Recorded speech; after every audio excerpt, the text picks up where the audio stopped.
अग्निजार। आज अग्निजार के बारे में पढ़ेंगे। अग्निजार जो कि साधारण रस वर्ग के अंतर्गत आने वाला द्रव्य होता है, इसको एम्बरग्रीस भी बोला जाता है। अग्निजार अंग्रेजी में इसको एम्बरग्रीस, अंबर और इसके विभिन्न पर्याय हैं, जैसे कि अग्निगर्भ है, अग्नि निर्यास है, अग्नि ज्वाला, यानी कि अग्नि जार है तो उससे संबंधित ही कई सारे पर्याय इसमें देखने के लिए मिलते हैं। इसके अलावा वडाग्निमल है, अग्निज, अभिजार, बड़ी जार, सिंधुफला, सिंधु प्लव, ये इम्पोर्टेंट इसके पर्याय हैं। और इसके अलावा सामुद्र जरायु। तो इस तरीके से विभिन्न प्रकार के जो इसके पर्याय हैं वो इसमें बताए गए हैं। ये क्या होता है, अग्निजार जो होता है, ऐसा माना जाता है, विभिन्न आचार्यों ने इसके अलग अलग तरीके से इसका बारे में परिचय दिया है।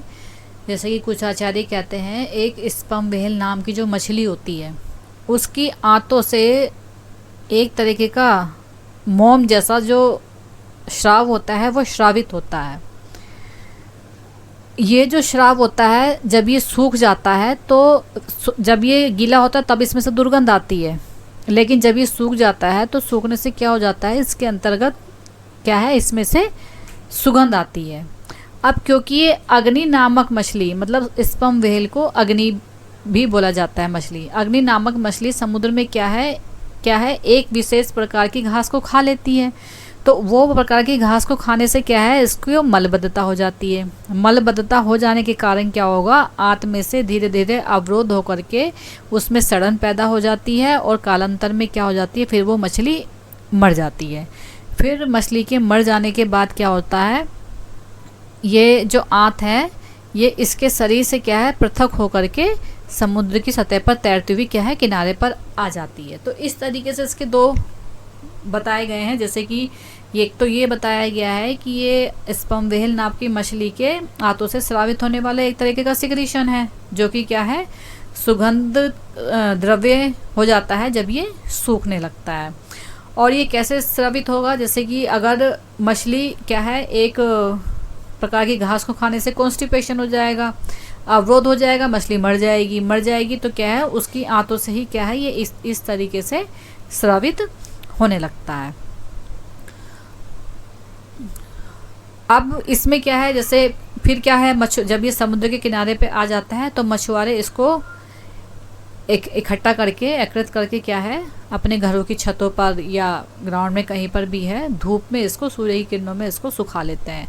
जब ये सूर्य की किरणों में सूखती है तो क्या है ये और धीरे धीरे और सुगंधित होती चली जाती है। तो इसे ही क्या है अग्निजार के नाम से कहा गया है, या फिर इसको अग्नि नक्र भी बोलते हैं। कुछ आचार्य क्या कहते हैं कि ये वो जो मछली है ये उसका श्राव ना होकर के या फिर जो आंत है वो ना होकर के, बल्कि क्या होता है ये उसका गर्भकोश होता है, यानी कि उसकी जरायु भी कही गई है। तो मतलब विभिन्न आचार्यों ने अलग है, लेकिन ये स्पर्म व्हेल मछली का ही पार्ट। तो इस तरीके से क्या है मछुआरों को इसको प्राप्त करके अपनी घर की छतों पर सुखा करके इसे प्राप्त कर लेते हैं। प्राप्त स्थान क्या है, जैसे कि जो उष्ण कटिबंधीय समुद्री भाग है, जैसे कि मन्नार श्रीलंका हो गया, अरब सागर है, अफ्रीका हो गया, या भारतीय समुद्र तट से भी कहाँ पर जहाँ पे कि लक्षद्वीप है या अंडमान निकोबार के किनारे से ये अग्निजार प्राप्त होता है।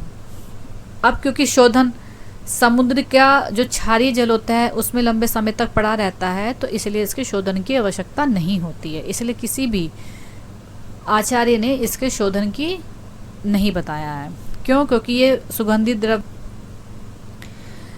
गुण क्या है, ये रस में कटु है, वीर्य में उष्ण होता है। इसके अलावा ये मेदो रोगहर, यानी कि मोटापे में ये बहुत अच्छा काम करता है, कफ नाशक होता है, पित्त को बढ़ाने वाला होता है।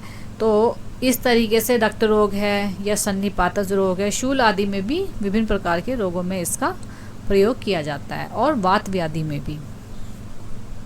मात्रा क्या है, बहुत ही कम मात्रा में, जैसे कि 1/4 रत्ती से लेकर के 1/2 रत्ती तक इसकी मात्रा दी जाती है। अनुपान में देखें तो मधु से, घी से और मक्खन आदि से इसका जो प्रयोग है वो करते हैं, इसका सेवन किया जाता है। विभिन्न प्रकार के योगों में अग्निजार पड़ता है, जैसे कि बृहत्पात चिंतामणि में, यानी कि वात विकारों में हो गया। इसी तरीके से चिंतामणि रस है, रत्नेश्वर रस हो गया, जहर मोरावटी हो गया, याकुता रसायन। तो विभिन्न प्रकार के योगों में इसका जो है वो देखा गया है। अगर आपको ये मेरी वीडियो पसंद आई हो तो please like share my video and channel. Thank you, धन्यवाद and listening to me. Thank you.